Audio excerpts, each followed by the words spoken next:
नमस्कार दोस्तों। जो आज की नई क्रॉप रहेगी पल्स क्रॉप के अंदर वो रहेगी ब्लैक ग्राम यानी उड़द। चलो बात करते हैं इंट्रोडक्शन की। सबसे पहले बॉटनी नेम है इसका यूगना मुंगो और इसकी फैमिली रहेगी लेगुमिनेसी। यूगना मुझे important pulse crop grow in the southern Indian. It is the ground in the area about 3 million Hector in the India के अंदर। इंडिया के अंदर मोस्टली जो 3 मिलियन हेक्टर ग्रो हो रहा है मोस्टली ये। और एनुअल प्रोडक्शन की बात करें तो उड़द बीन की इन इंडिया के अबाउट 1.3 मिलियन टन प्रोडक्शन हो रही है। It account 30% total pulse क्रॉ area, यानी जो 13% के आसपास तो इसका एरिया है एंड 10% आसपास का प्रोडक्शन हो रहा है पल्स क्रॉप के अंदर इन इंडिया के अंदर।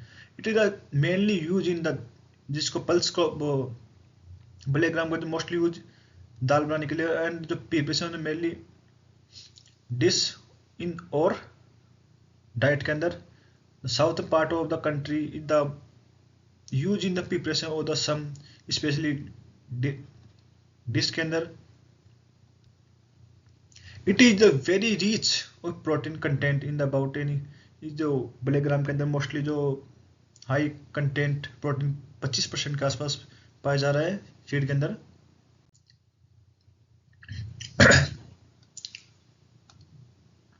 It also act the cover crop in deep root system। जो पल्स ब्लैक ग्राम की जो डीप रूट सिस्टम जो प्रोटेक्ट करता है सॉइल एरोजन को। सॉइल एरोजन की बात करें तो मोस्टली जो विंड एरोजन हो रहा है वो राजस्थान के अंदर हो रहा है। Beside the green powder of the urad bean is very nutritive and the specially useful the milk cattles के अंदर। जो इसका जो फूड, जिसकी फूड क्रॉप है ये पशुओं को चारे खिलाने के लिए यूज की जा रही है। Urban bean usually Leguminosae have the capacity in the picks of the atmosphere nitrogen and use help the restoring of the soil fertility. यानी जो ब्लैक ग्राम है वो इसके अंदर रूट सिस्टम के अंदर राइजोबियम पाया जाए जो नाइट्रोजन फिक्सेशन का कार्य करे। जो एटमॉस्फेयर नाइट्रोजन फिक्स करता है वो हेल्थ के लिए, सॉइल फर्टिलाइजर के लिए। और ओरिजिन की बात करें तो वही इंडिया। इसका न्यूट्रिएंट कंटेंट की बात करें तो यानी पर 100 gram is the edible protein. Carbohydrate की बात करें तो 58.9%। प्रोटीन की बात करें तो 25.2%। वाटर की बात करें तो 10.8%। फैट की बात करें तो 1.6%। कैल्शियम की बात करें तो 138 mg पर 100 ग्राम। आयरन की बात करें 7.57 mg।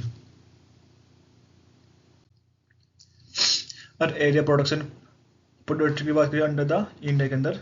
सबसे पहले एरिया की बात करता है, जिसका जो पल्स क्रॉप का जो एरिया है ब्लैक ग्राम का जो एरिया है 3 मिलियन हेक्टर इंडिया के अंदर। सबसे ज़्यादा ब्लैक ग्राम का जो एरिया कवर करता है वेस्ट महाराष्ट्र 18.55% के आसपास। फिर करता है आंध्र प्रदेश 16.23% के आसपास। फिर करता है एमपी 18.55%। फिर करता है यूपी 12.61%।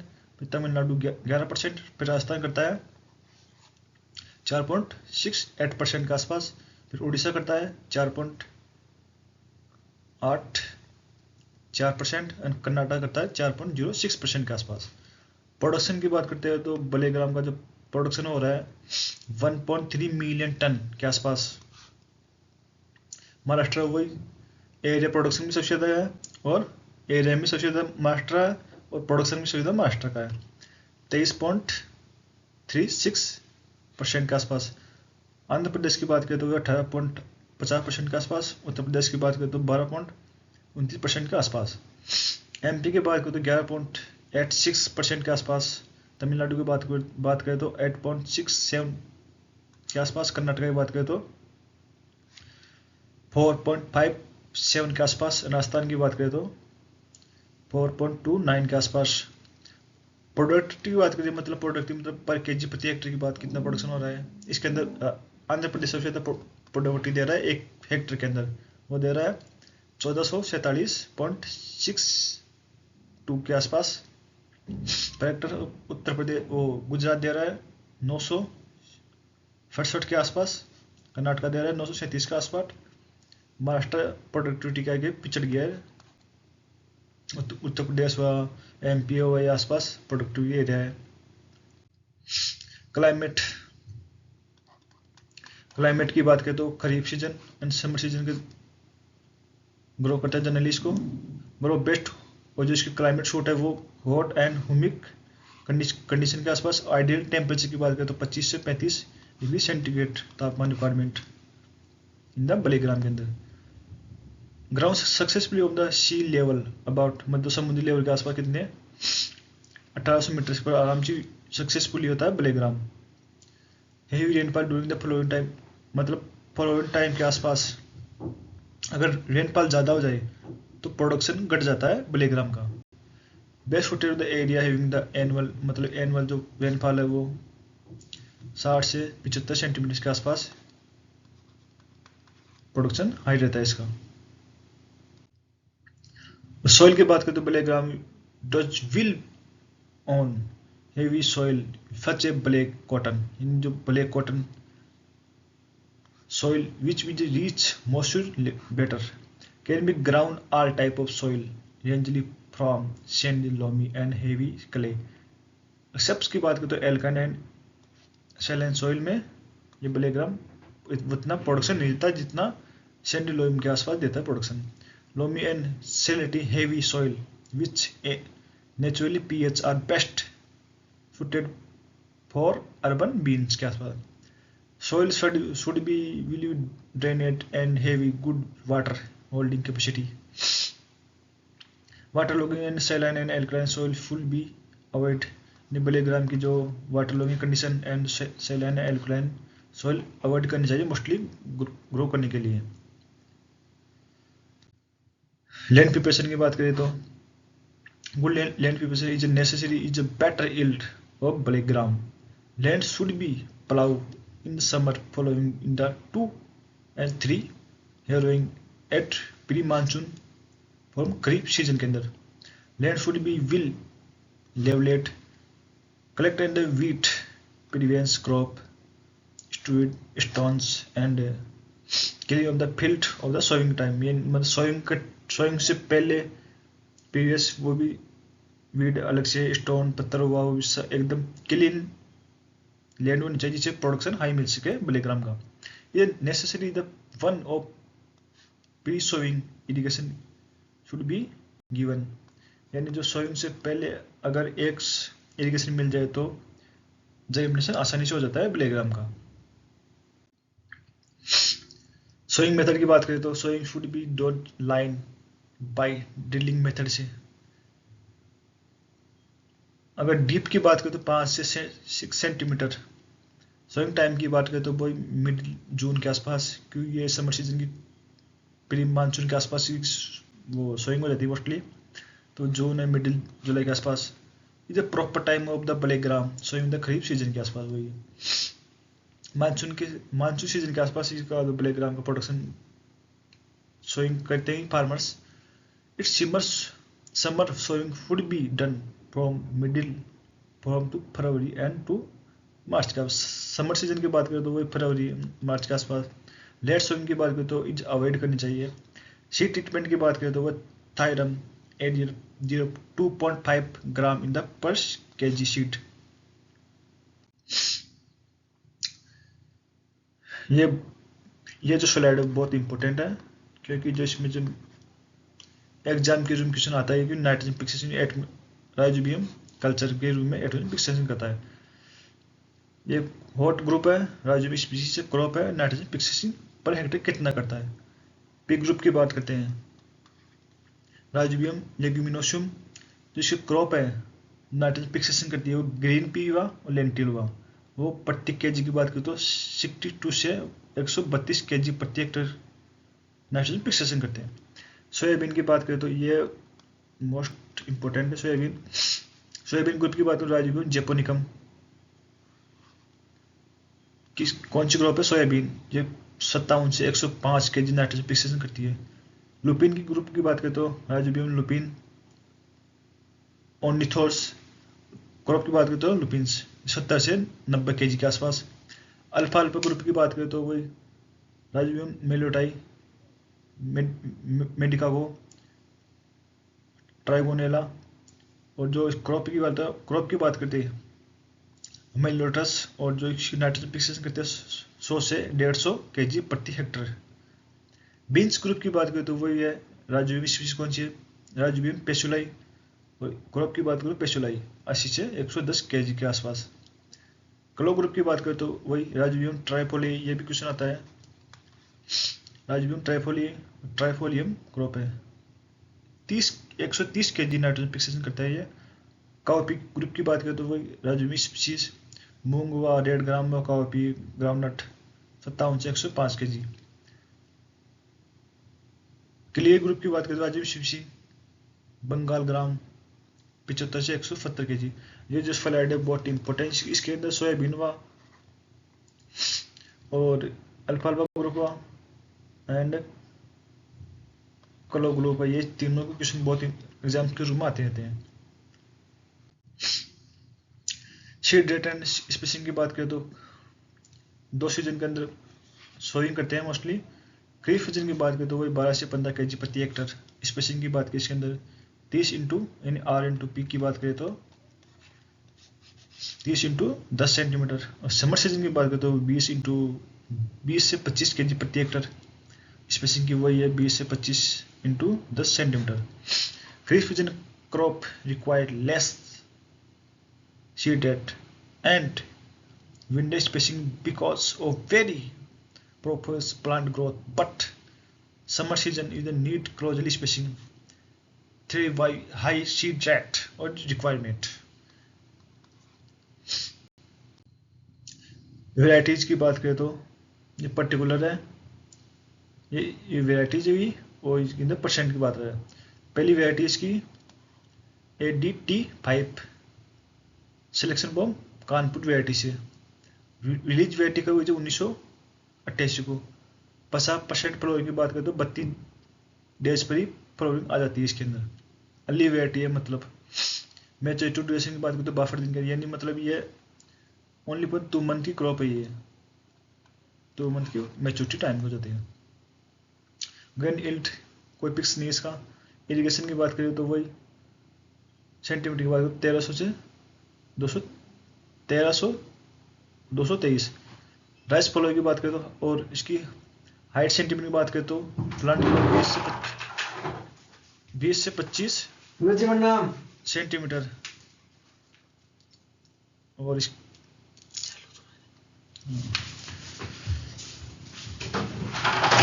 और दूसरी वैरायटी है इसकी K1, जो इसके परसेंट की कहता है CO3 into VS 131।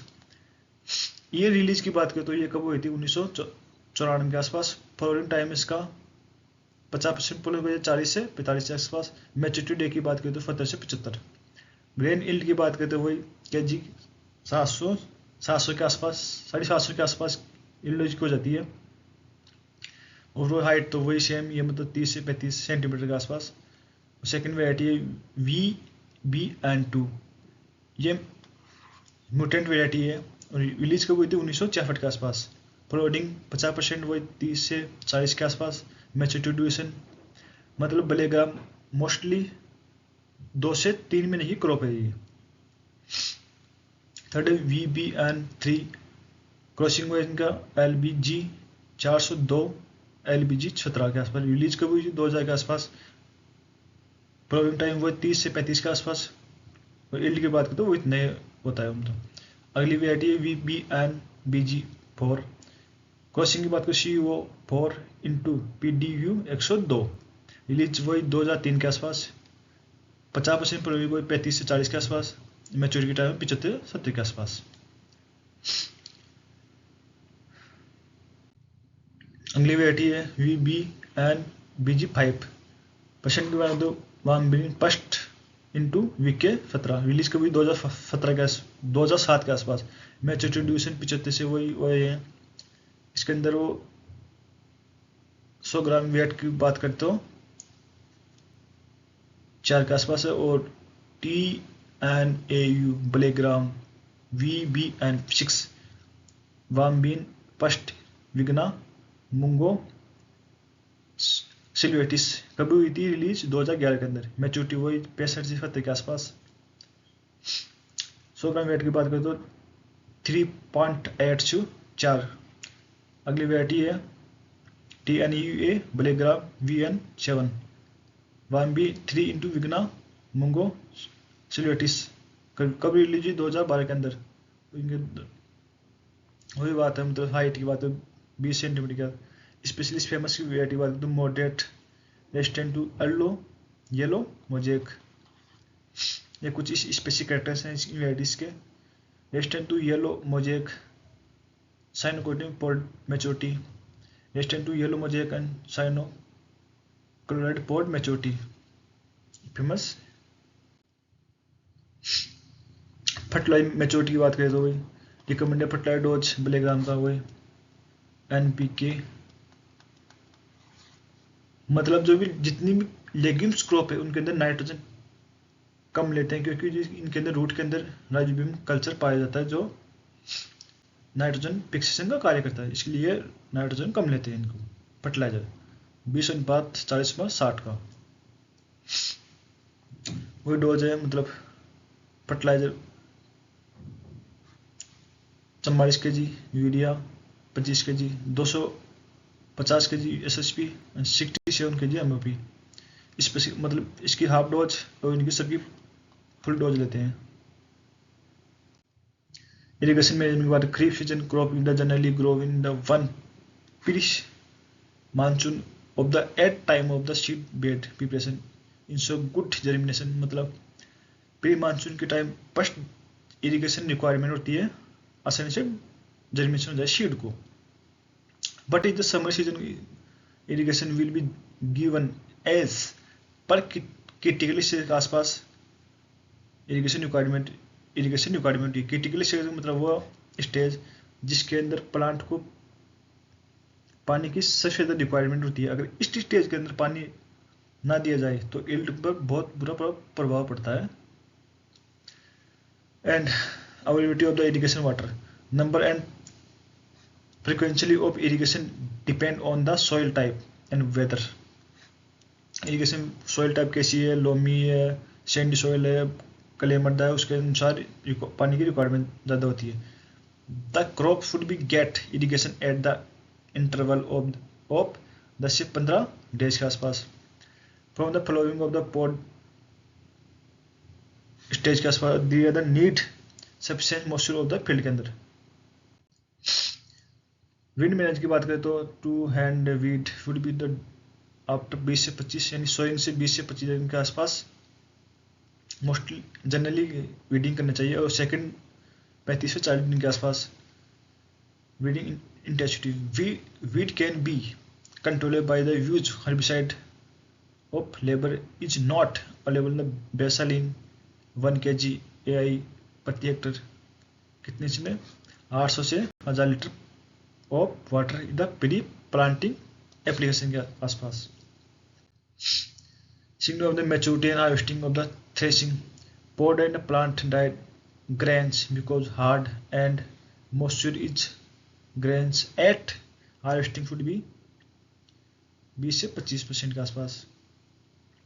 Pond sheeting the common problem, मतलब बलेग्राम के अंदर पोड शीटिंग मतलब फलियों का तड़कना, मुझे ईल्ड पर नुकसान होता है इसके अंदर। They are picking should be at soon pod are mature के आसपास। हार्वेस्टिंग की बात करें तो 2 से 3 पिकनिंग।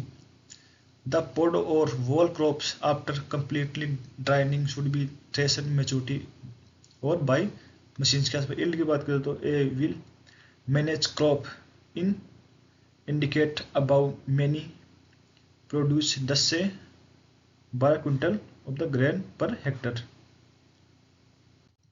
धन्यवाद दोस्तों। ये क्लास कैसे लगी आप लाइक कमेंट करके बताएं आपको, और चैनल को फॉलो करिए। धन्यवाद दोस्तों।